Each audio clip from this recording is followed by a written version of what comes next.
Hello বন্ধুরা, আমি রাজর্ষি আর আপনারা দেখছেন আমার চ্যানেল ইনভেস্ট ইশারা।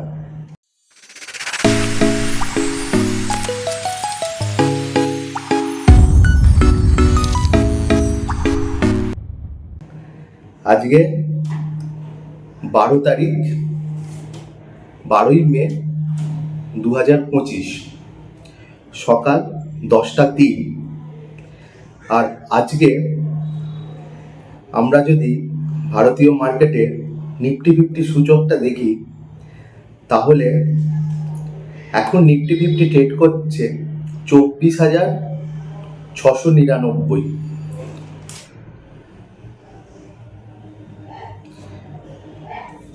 প্রায় 3% আপ। এর কারণ কি হচ্ছে দেখুন, ভিডিওটা করতে আমার আজকে দেরি হয়ে গেল। ভিডিওটা মার্কেট আওয়ার্সে নয়, মার্কেট আওয়ার্সের আগেই আমার করার ছিল, কিন্তু কোনো কারণে আমি এই টাইমে করছি। তা আপনারা জানেন 10 তারিখে ভারত পাকিস্তানের যে যুদ্ধ চলছিল আপাতত সিজফায়ার হয়ে গেছে, মানে যুদ্ধবিরতি ঘোষণা হয়েছে। যুদ্ধবিরতি ঘোষণার ফলে ইনভেস্টাররা আবার ভারতবর্ষে আসছে, মানে ইনভেস্টাররা ভারতবর্ষ থেকে বেরোয়নি, হয়তো নতুন ইনভেস্টার আরও ঢুকছে, আরও তারা ভারতবর্ষে ইনভেস্ট করছে। তাই জন্য আজকে নিফটি 50 সূচক প্রায় 3% ওপরে। আর যখন সন্ধ্যেবেলা আমরা এফআইআই ডিআইআই ডাটাটা দেখে নেবো, যদি এর মধ্যে কোনো বাজে খবর না আসে, তাহলে এফআইআই ডাটাটা দেখবো, আমরা দেখবো প্রায় ওরা যেরকম আগে বাই করছিল সেরকমই বাই করছে। আজকে অনেকটা বেশি বাই হবে ওদের, যদি কোনো বাজে খবর না আসে। কারণ বলা যায় না তো পাকিস্তানকে। 10 তারিখে যুদ্ধবিরতি ঘোষণার হলো 3:35-এ, তারপরে ওরা 3 ঘন্টা পর ভারতবর্ষে যেসব বর্ডার পার্শ্ববর্তী গ্রামগুলো আছে, যা শহরগুলো আছে, যেমন শ্রীনগর, তারপরে হচ্ছে অমৃতসর, চণ্ডীগড়, পাঠানকোট, এইসব জায়গায় ওরা আবার গোলাগুলি আরম্ভ করেছে। ভারত তার জবাবও দিয়েছে। আর এই গোলাগুলিতে আমাদের একজন বিএসএফ জওয়ান সে নিহতও হয়েছে। ভারত যোগ্য জবাব দিয়ে তাদের গোলাগুলি বন্ধ করে দিয়েছে। কিন্তু এই পরিস্থিতিতে কখন একটা কি খবর মার্কেটে আসবে, আর সেটা কিন্তু একটা মিসাইল হয়ে মার্কেটের ওপর পড়বে। আর দেখবে হয়তো নিফটি 500 পয়েন্ট ওপরে ট্রেড করছিল, ওই খবরটা আসার পর নিফটি 100 পয়েন্ট ডাউন হয়ে গেল, মানে 500 পয়েন্ট পড়লো প্লাস আরো 100 পয়েন্ট পড়লো, তাহলে 600 পয়েন্ট হট করে পড়ে গেল। এরকম কিছু নিউজ আসতে পারে মার্কেটে।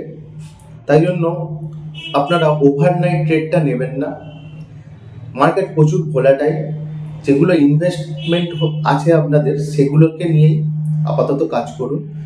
ট্রেডিংয়ের পজিশন নিন, কিন্তু ওভারনাইট পজিশন নেবেন না। তাই এবার বক্তব্যে আসি, যেটা বলার, আজকে একটা খুব কথা বলতে ইচ্ছা করছে, যেটা মানে ভেতর থেকে কথাটা আসছে। আগামী 5 থেকে 7 বছরের মধ্যে ভারত, আমাদের ইন্ডিয়া, একটা সুপার পাওয়ার হতে চলেছে। India is next super power. আমার কথাটা মিলিয়ে নেবেন। আজ থেকে 5-7 বছর পর ভারতবর্ষ একটা সুপার পাওয়ার হতে চলেছে। দেখুন, এর কারণও আছে। যারা মার্কেটে কাজ করে তারা প্রথমে তার কারণটা খোঁজে, তারপরে সেটাকে ইমপ্লিমেন্ট করে। মানে হয়তো কোনো স্টকে আমি ট্রেড নেবো, সেটা বাড়বে কি কমবে তার পেছনে তো একটা লজিক আছে, সেই লজিকটাকে দেখবো তারপরেই ট্রেড নেবো। তাই জন্য এই কথাটাও আমি বলছি, এটা কোনো হাওয়ায় ছোঁড়া কথা নয়। ইন্ডিয়ার সুপার পাওয়ার হওয়ার ক্যাপাবিলিটি তৈরি হয়ে গেছে। কারণটা আপনাদের সাথে শেয়ার করছি। কারণ আমরা যা যা নিউজ পেয়েছি, আপাতত অবধি যা যা নিউজ পেয়েছি, সেই হিসাবে ভারত তার শক্তি গোটা বিশ্বের কাছে যেভাবে প্রদর্শন করেছে, তা আমরা ভারতীয় হিসেবে গর্বিত বোধ করি। দেখুন, পাকিস্তানে কোনো সিভিলিয়ানদের উপর ভারত অ্যাটাক করেনি। তারা জঙ্গি ডেরাগুলোকে আগে চিহ্নিত করেছে, আর সেই সব জঙ্গি ডেরাগুলোকে টার্গেট করে মিসাইল ছুড়েছে। আর সেই মিসাইল পাকিস্তানের কোনো এয়ার ডিফেন্স ধরতেই পারেনি, তাদের র্যাডারেই আসেনি। আর প্রত্যেক কটা যে টার্গেটেড পয়েন্টে সেই মিসাইলগুলো হিট করেছে বিনা সিভিলিয়ানসদের মেরে, মানে পাকিস্তানি আম জনতা যাদের, তাদের কোনো হার্ম করেনি। আর পাকিস্তানি আর্মি ক্যাম্পেও প্রথমে অ্যাটাক করেনি, যেগুলোকে টার্গেট করেছে সেইগুলোকেই উড়িয়েছে।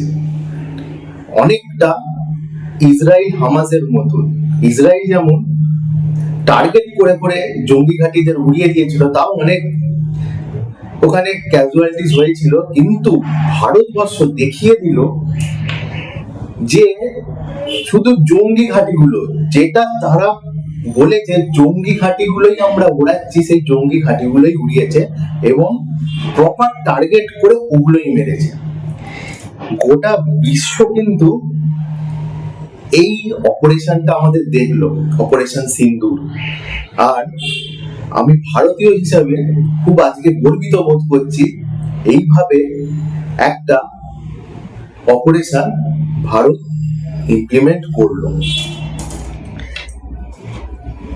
আর এগুলো যাদের অস্ত্র শস্ত্র বেশি আছে, ডেভেলপ কান্ট্রি যেমন আমেরিকা, ব্রিটেন, ফ্রান্স, এইভাবে তারা জঙ্গিদের এগেইনস্টে অপারেশন করে, যেভাবে আজকে ভারত করলো।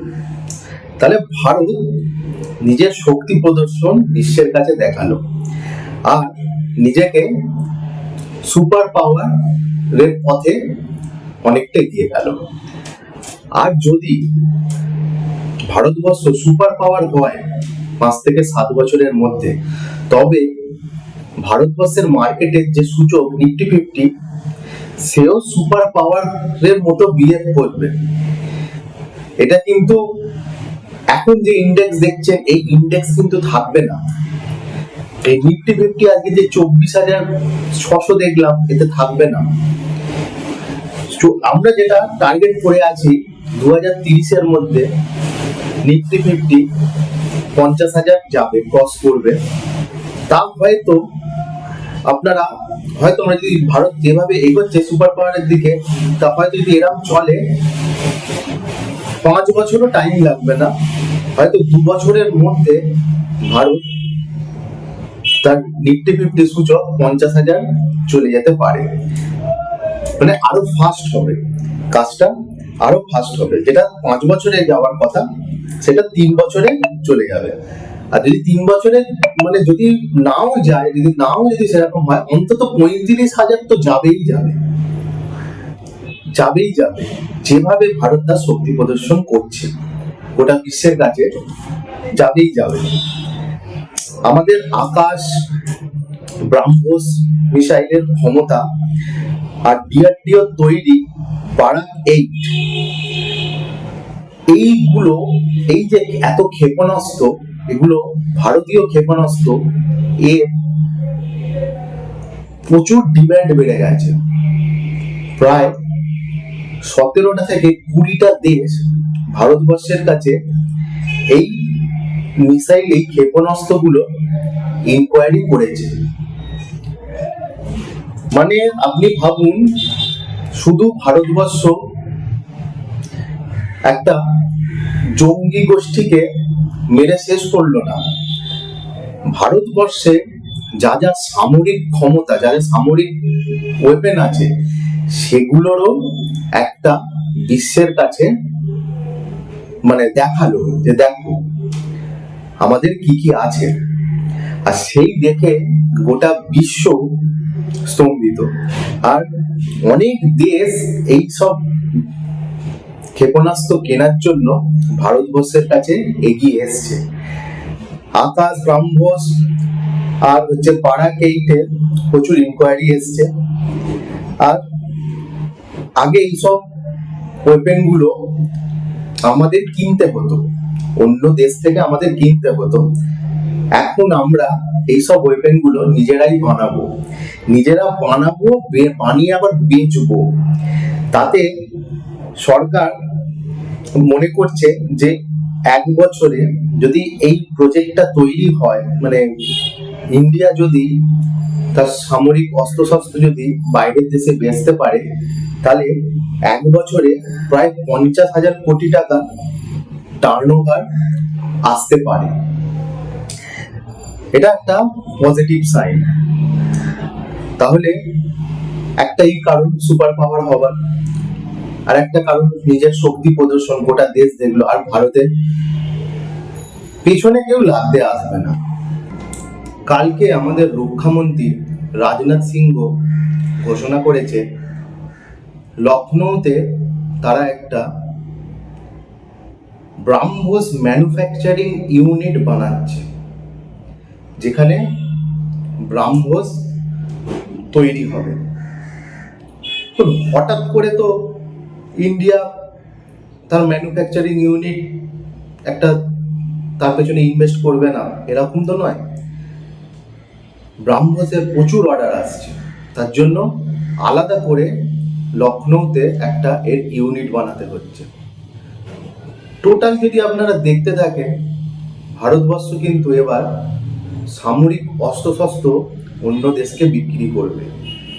আগে যেটা আমরা কিনতাম আমাদের ইকোনমি থেকে, আমাদের বাজেটে আমাদের যেটা থেকে কিনতাম, এবার কিন্তু ভারতবর্ষ তার সামরিক অস্ত্র বেচে আমাদের মিলিটারি আমরা আরো উন্নত করতে পারবো। তো এই হলো গোটা ব্যাপার। এই যুদ্ধ থেকে ভারতবর্ষের নিজের শক্তি প্রদর্শন হলো,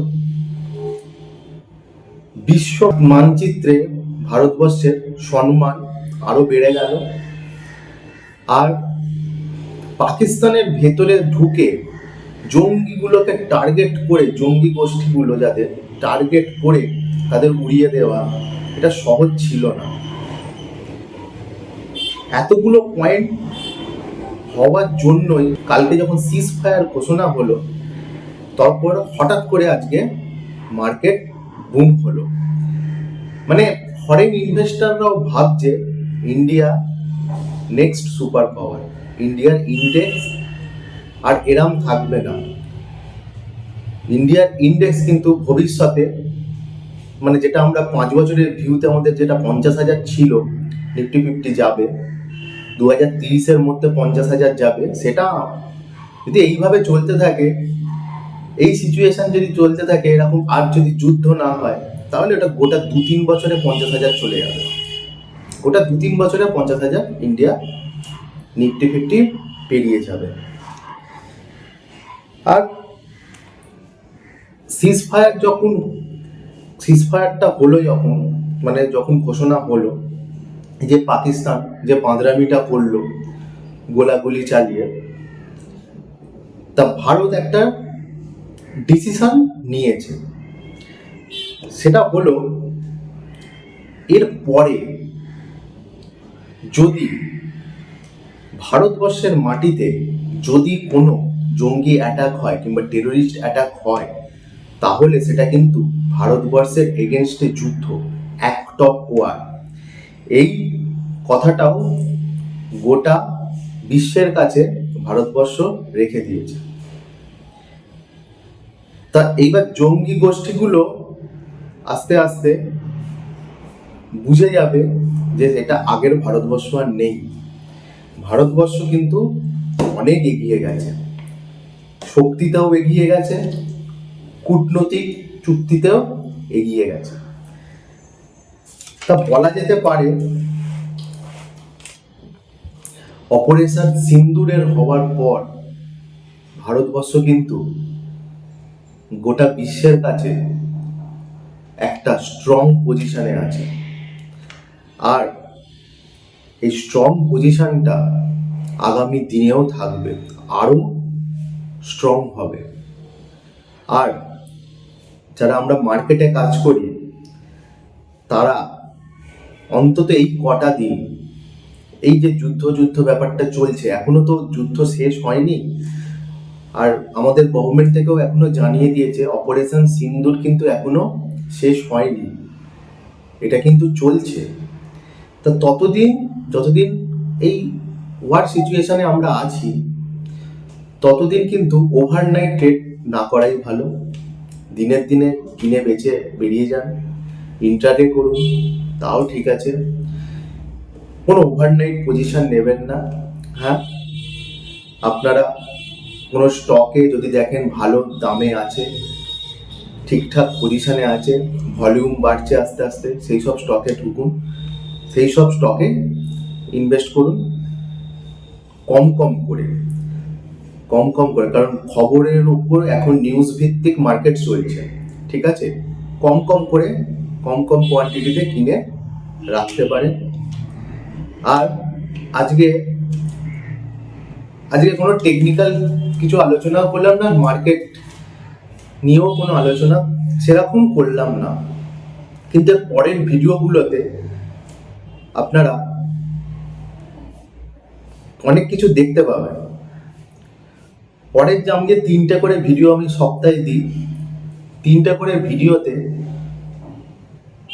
থাকবে 3টে ক্যাটাগরির ভিডিও থাকবে। প্রথমে একটা ভিডিওতে থাকবে হচ্ছে, যেটা শুক্রবার যে ভিডিওটা আসে, সেটা উইকলি অ্যানালাইজ, কিছু স্টক নিয়ে উইকলি অ্যানালাইজ ভিডিও হবে। যেটা মধ্যিখানে আছে, বুধবারে আসে, সেইটাতে কিছু মার্কেট টিউটোরিয়াল, মানে ধরুন কোন স্টকটা কিনবো, কোন স্টকটা বেচবো, এরকম একটা আপনাদের টিউটোরিয়াল ভিডিও আমি প্রেজেন্ট করব। দেখুন, এগুলো কিন্তু কেনা বেচার ওপর, মানে আমার কথা শুনে যে কিনতে হবে, আমার কথা শুনে বেচতে হবে, এরকম নয়, টোটাল এডুকেশনাল ভিডিও। একটা ইঙ্গিত আপনাদের দেবো যে এইভাবে কাজ হয় মার্কেটে, একটা টিউটোরিয়াল ভিডিও দেব, কিভাবে মার্কেটে কাজ করতে হয়, কিভাবে স্টক সিলেক্ট করতে হবে, কিভাবে সেই আপনার প্ল্যান তৈরি করবেন, কিভাবে সেটা ইমপ্লিমেন্ট করবেন, ইন্ট্রাডে, সুইং, সব বুধবার দিন সেসব ভিডিও আপনাদের কাছে প্রেজেন্ট করব। আর সোমবার, যেমন আজকের দিনে আপনাদের সাথে একটা আলোচনা করলাম, সোমবার একটা কিছু আলোচনা করব, ঠিক আছে? 3টে ক্যাটাগরিতে ভিডিও আসবে। আপনারা প্লিজ চ্যানেলটা লাইক করুন, সাবস্ক্রাইব করুন, দেখবেন আস্তে আস্তে এবার আপনাদের আমার ভিডিওগুলো আপনাদের কাছে ইন্টারেস্টিং লাগবে। আপনারাই বলবেন যে কেমন লাগছে। তো এবার কিন্তু একটু অন্য ধরনের, অন্য স্বাদের ভিডিও হবে, আপনারা সাথে থাকুন, লাইক করুন, কমেন্ট করুন, বাজে যদি মনে হয় বাজেও কমেন্ট করুন, কোনো অসুবিধা নেই, আমি সব কমেন্টেরই উত্তর দেবো, ভালো বাজে সব মিশিয়েই কমেন্ট করুন, লাইক করুন, সাবস্ক্রাইব করুন, আর ভালো লাগলে বন্ধুদের সাথে ভিডিওটা ছড়িয়ে দিন। ধন্যবাদ।